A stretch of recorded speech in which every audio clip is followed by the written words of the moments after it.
Hola, ¿cómo están? Muy, pero muy buenas tardes. Miércoles 10 de septiembre. Estamos dando inicio a la última conversación del día, página 13, con nuestro panel de miércoles estable. Cristian Valdivieso, ¿qué tal? Voy a partir por el varón. Ah, bueno. Porque estaba presente acá, pues. Vamos a saludar después a la... Exacto, con bombo y platillo. Bueno, claro. Buenas tardes a todos, a todas. Y particularmente a Paula. Y el regreso de Paula Escobar Chavarría. ¿Qué tal, Paula? Muy bien. Oye, solo falté un día, ¿no? Tampoco Sí, para ponerle pues. tanto color. Cuenta dónde estabas. Estaba en Ginebra Ya. y fui a CERN, que es donde está este espacio tecnológico impresionante, donde está el gran colisionador de hadrones. Eso nos va a estar explicando, Sí. Paula, en simple, porque... En simple. Oye, es difícil. Pero Y ¿qué más claro ahora? y ¿no? además la importancia de CERN. Eso es como la importancia de la ciencia, en verdad, es lo que voy a hablar, y la importancia de la ciencia en Chile. Porque Chile es el último miembro asociado en haber sido admitido en CERN, y ahora en septiembre se tiene que ratificar en el Congreso para que a partir del próximo año nuestros científicos y científicas sean parte de este increíble proyecto de la humanidad. Qué entretenido, qué suerte, para Sí. poca gente ha estado ahí. Sí. Oye, Cristian Valdivieso nos propone el debate hoy día a las 21:45, Chilevisión, va a estar Andrea Aristegui, Macarena Pizarro y Daniel Matamala entrevistando. El formato tiene tres como espacios distintos. Las preguntas de los periodistas, por cierto, algún tipo de opinión con cierta interpelación, y después los candidatos y candidatas hicieron un sorteo y cada uno le pregunta a otros dos de los candidatos y candidatas. A mi modo de ver, por lo que vi, lo más interesante es que Matei le pregunta a Kast. Eso va a estar interesante. Kast le tocó por sorteo preguntarle a Jara. También va a estar interesante. Y vamos a ver Marco Enrique Minami, que le tocó a los dos punteros. Le tocó a Jara y a Kast.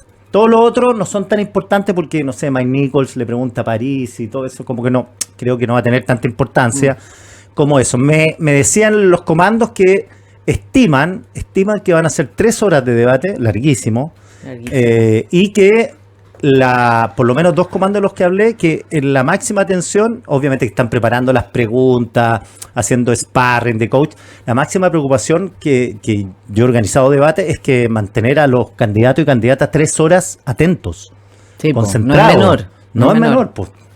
Y sin público, además, ¿no? Va a ser sin público y lo que no me quedó claro es si están parados o no. Podría ser una tortura estas 3 horas parados, pero la disposición sentado también para los debates no es buena. No es buena. Claro. Realmente los grandes debates se hacen parados. En el mundo, digo. Claro. Cristian Valdivieso. Pero no son de 3 horas. No son de 3 O horas. sea, 3 horas es una locura y también habla de alguna manera de la cantidad de candidatos que tenemos. También. Y vamos a ver como experiencia esta qué tal resulta y si los próximos debates televisivos van a ser los mismos. A mí me cuesta creer que no van a ser todos, ¿ah? Se ha intentado hacer, yo lo intenté hacer y es muy difícil porque no se sabe nunca dónde ponerle el corte. Quiénes sí, quiénes no. Oye, hablemos de... Ya, pues metámonos a ver si en algo entibiamos el debate de hoy día. Y hablemos del famoso, pero no porque, aunque sea repetitivo, pero hablemos del famoso primer debate de la historia de la televisión, porque marca de manera fuerte el derrotero de lo que han sido. Y hablemos de ese debate de Kennedy con Nixon, el famoso, aquel donde Kennedy le ganó por lejos. Después del debate empezó a subir como la espuma en las encuestas, y eso se sabe, y se ha comentado muchísimo, pero hay cosas que no se han comentado tanto y que son interesantes de mirar. Bueno, primero que la gente que escuchó el debate por radio pensó que había ganado Nixon. Sí, eso es lo que más me llama la Eso atención. decían las encuestas en ese minuto. Y que era la mayoría gente más conservadora. Claro. Porque Entonces, no vieron el lenguaje corporal. claro, pero en términos simbólicos, eso fue lo que catapultó a la televisión como claramente un medio para conseguir objetivos que antes no podías conseguir si no era solo a través de la oratoria clásica, hablando, ¿ya? Entonces eso cambió de alguna manera.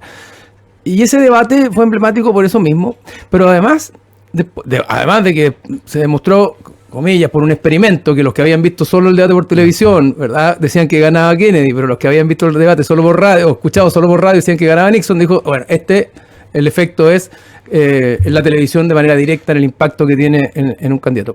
Pero además pasó que hubo 4 debates más, y no, esos pasaron colados, ¿eh? en esa misma lógica. Televisados también. Televisados y de distintos tipos, pero que pasaron colados porque el más emblemático fue este.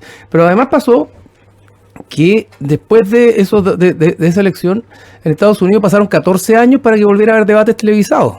Es decir, como que todo el mundo, que el ecosistema quedó medio traumado con el tema, con la televisión, porque pareciera ser que este monstruo que aparecía en nuestras pantallas, ¿se acuerdan que esta era la época donde había prácticamente una asociación causal con las conductas de la persona a partir de lo que veían en televisión? Claro. Entonces era tal el poder de la televisión en ese minuto, las investigaciones mostraban, intentaban demostrar que si uno veía violencia se ponía más violento, y por lo tanto si uno veía un debate y se exponía a una oratoria un poco más seductora, por decirlo de alguna manera, listo, cambiaste tu voto. Me suena a discusión parecida con las redes sociales. Bueno, de alguna manera. Entonces quedaron muy traumatizados y pasaron 16 años para que después hubiera de nuevo debates en Estados Unidos. Y en general, los debates y la política no asumió por defecto la televisión de manera tan natural como el espacio natural de los debates. De hecho, en Latinoamérica, Chile fue uno de los primeros en tener debates televisados el año 89. Se habla harto de que fue el primer debate en América Latina, incluso antes, debates televisados, antes de lo que pasó en España. Que en España debate Vigi-Elwin, perdón. El debate Vigi-Elwin del 89. Claro. Claro, y que fue incluso antes de los primeros debates que hubo en España, que partieron en el 93. Pero, a pesar del chauvinismo entretenido que implica que fuimos los primeros, hay que recordar también que el año 89 hubo un debate en Brasil entre Fernando Collor de Mello y Lula da Silva, que es como nuestro Marco Enrique, porque partió siempre teniendo muchas candidaturas presidenciales. Partió del año 89 y terminó siendo presidente recién en el 2003.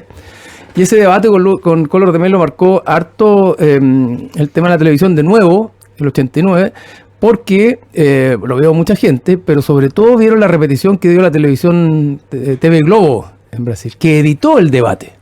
Y después ha habido reportajes, ha habido historias que se cuentan a partir de ese debate, y editó el debate y puso en una posición muy compleja a Lula, aparentemente, y sobrevaloró los momentos más estelares de Collor de Mello. Y en muchos casos se apunta a que la televisión, ahora editando el debate, tuvo una incidencia muy fuerte en el triunfo de Collor de Mello sobre Lula, que fue 57-43. O sea, mientras más estrechos son los triunfos, más se argumenta en torno a las causas que pueden haber incidido en el debate. Sí, cortito, para hacer una precisión, porque muchos creen que el año 70, cuando Alessandri le tiritó la mano, era un debate. Y no era un debate, era una entrevista. Una entrevista. Claro. No era y debate. que también causó mucho conmoción el tema que le movieron la mano y que muchos atribuyeron la derrota a Alessandri a esa entrevista, que era una TVN, pero no era debate. Claro. Era Como entrevista. esa imagen, ¿no? El impacto emocional de esa misma imagen. Claro, exacto. Claro. Hago la precisión. Bueno, veníamos de la época del debate del famoso Nixon-Kennedy, Sí, donde uno parecía más sudoroso, más complicado, más demacrado, etcétera. Entonces, el poder que se le daba a la imagen era muy importante. Ahora, dicen que los existe. demócratas cortaron el aire acondicionado para que transpirara. Sí, ese es el mito, no sé si es verdad o no. Sí, puede ser. Entonces los debates en América Latina en particular es bastante reciente, entonces y además muy vinculado siempre, y tú Kike lo sabes bien, a cómo esto puede ser manipulado. O sea, desde el 60 que había este temor respecto de la influencia de la televisión, de la manipulación que podía haber, después esto que yo les cuento de Collor de Mello y Lula, y cómo la televisión o un canal de televisión editó el debate, y después viene toda la lógica de cómo se sortean los temas, cómo se sortean las preguntas. O sea, la paranoia ahí puede ir de cuadrar todo el tipo, círculo. cuadrar el Claro. círculo en un debate. Pero, No, y los no, planos, no. Kike, que ha estado detrás de qué plano, si el plano es medio, si es un zoom in al rostro, cuando Sentado, justo parado. está contestando una pregunta complicada, ¿no? Me acuerdo Eso- que el debate, uno de los primeros puntos que se discutió largo en la primaria de la nueva mayoría, era si sentado o parado. 3 querían parado, Bachelet quería sentada. Y en algún momento Álvaro Elizalde, que negociaba, dijo, bueno, si no es sentada, no venimos. En general los Listo, debates sentado, todo. terminan... Sí, Claro, porque estar y eso es parado pro- 2 horas igual no es Sí. menor para nadie, digo. que o sea, tiene que no. haber momentos de descanso, pero en general uno está más activo y más presente en una discusión cuando está parado. Sí, Sentado, en totalmente. general la musculatura incluso se relaja más. Claro. Por eso en general los profesores hacen clases parados, y las conferencias son de pie. Es que etcétera. con 8 es muy difícil, porque por ejemplo, si Claro. casi interpela a Artés, que está al final, es distinto frente a frente. Claro, Tenés exacto. que pasar por 7 candidatos para llegar a Artés. Exacto, Por exacto. 6. Claro. Oye, entre medio hubo un debate bien entretenido, interesante, que algunas secuelas o huellas hay del 74 en Francia. Pues vamos marcando hitos, ¿verdad? Donde estaba Mitterrand con Giscard. Y Mitterrand empezó a hablar el clásico discurso del mundo progresista o de izquierda en favor de la igualdad y de la preocupación y la sensibilidad con los más pobres y con los más sufrientes de alguna manera, intentó decir que era como el dueño del corazón de la gente, o el que se preocupaba de la vida más dura de las personas, y por lo tanto el que tenía más empatía, más cercanía, etcétera. Y Giscard le dice, en algún minuto le dice, usted no es dueño del corazón de las personas. Y ahí se instaló una tremenda cuña. Y ahí empezó el 74, bueno, porque esa cuña se alude a que eso lo dejó desmarcado, lo dejó medio bloqueado, y le dice, usted no es dueño del corazón. Así como que diciéndole, usted que se ha creído venir a ser tan arrogante y pretender ser dueño del corazón de las personas. Bueno, y ese debate fue interesante porque finalmente perdió a Mitterrand, pero además pasa que se instala la idea de la cuña. La cuña en el debate televisivo. Y ahí ya no es solo la retórica, el argumento, la historia o el relato completo que se cuenta, sino que las cuñas que va dejando el debate. Claro, que son las frases que quedan en el recuerdo colectivo. Exactamente. Y no nos olvidemos que en esa época estaba Marco Enrique viviendo en Francia, de haber sido bien chico. Bueno, pero capaz que en el inconsciente le empezó a quedar grabada la idea de voy a debates a dejarse estas cuñas, ¿no? En un debate que me tocó organizar, el de la primaria Nueva Concertación, cuando Velasco interpela a Claudio Rego y le dice, no te reconozco. Claro. Y eso quedó dando vuelta. Bueno, y además la época de los memes ahora. Sí, imagínate, carne de meme. Oye, además estas frases son todas hechas antes, o sea, tampoco en general, digo, no se les ocurre en el minuto la gran frase, sino que la tienen como preparada y estudiada para en el momento preciso lanzarla, ¿no? Obvio, pero en ese minuto, volvamos a los 60, todavía los debates televisivos tenían mucho que ver con la forma y con la lógica de la imagen, pero el discurso o la retórica era clásica, pues era como la clásica para arriba del cajón de manzana y mucho más ideológica. De las multitudes. Claro, entonces esta cuña que apareció como natural dejó la escoba. Y ahora, bueno, está lleno de cuñas, no nos olvidemos de Osandona a Piñera. Eso quedó dando vuelta para el resto de la historia. No te llevaron preso por lindo. Y eso evidentemente venía pensado, ¿no? Claro. Bueno, el 2010 ya empieza la era digital. Incluso partió un poquito antes, el 2008, con Obama.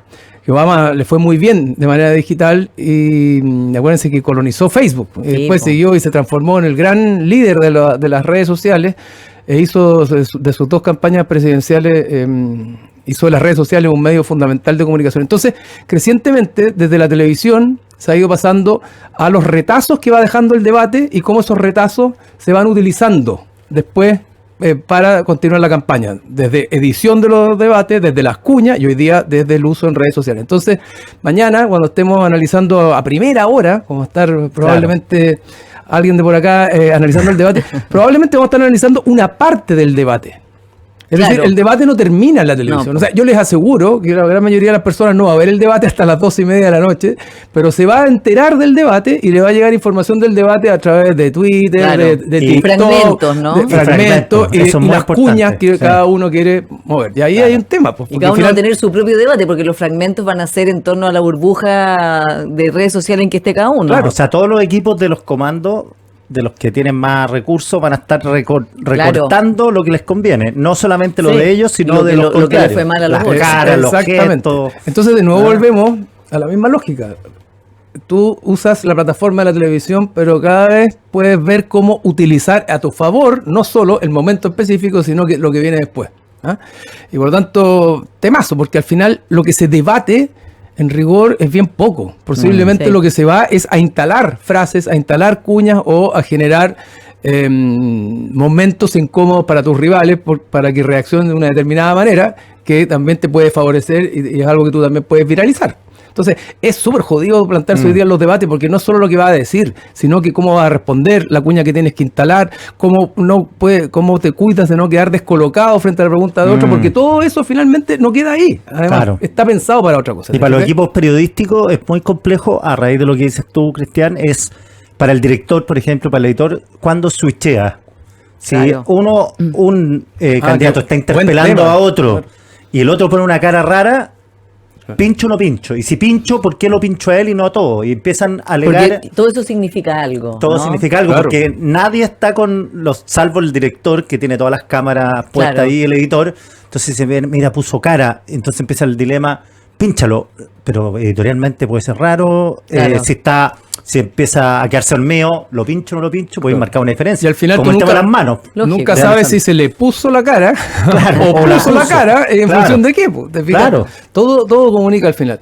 Oye, ya, avancemos. ¿Quiénes participan en los debates? En Chile participan todos, como decía el Quique. Nosotros empezamos con esta locura de multiplicidad de debate el 2013. Esa fue la locura, porque hubo 9 candidatos. Sí, po. 9 candidatos. Rosana Antes Miranda hubo incluida. sí, pues, Rosana Miranda, Alfredo Esfer. Esfer, claro, una cantidad de candidatos. Y eso hace que el debate sea bastante poco debate. era o sea, muy más bien difícil un de hacerlo. intercambio de cuñas, de Tenés que empezar a repartir 30 segundos y no te pases de los 30 segundos a cada candidato. de ¿no? frases hechas, de combos para un lado, de cómo encaja el combo o cómo lo evita. Bueno, hoy día tenemos 8.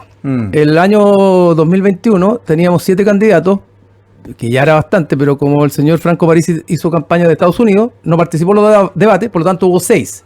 Hoy día pasamos Claro. a 8. Entonces, 6 es más manejable que 8, evidentemente, y hoy día pasamos a 8 candidatos. Fíjense que no en todos los países, particularmente en Estados Unidos, permiten que todos los que se inscriben legalmente como candidatos participen de los debates. Por ejemplo, en Estados Unidos exigen creo que un 10% de estar marcando las encuestas, porque si no se transforma en una locura. En Lógico. Chile todavía no lo hemos hecho, aun cuando, fíjense que este año es el primer año por lo menos que yo recuerdo haber visto tantos debates, digamos que segmentados. Claro. Debates gremiales, debates en regiones, donde invitan a los 3 Sí. primeros. Otros a los no 4, o a los llegan. 4 primeros. O otros algunos no son llegan. invitados y no llegan. Claro. Y se hacen igual el debate. Exactamente, una suerte de cherry picking a partir de la posición en las encuestas que probablemente se va a ir instalando crecientemente en el país y que en otros lados se usa habitualmente. Que realmente TVN no puede hacer eso. No, pues, Los canales privados podrían hacerlo, pero TVN está obligado a recoger a todas las opiniones de todos Sí. los candidatos inscritos, y eso era el problema que tenía TVN. Pero los canales privados, bueno, puede haber algo también de interés de poner ahí a Mike Nichols, a Parisi, a Kaiser, a Artés, que son personajes, cada uno, algunos más novedosos, algunos más excéntricos.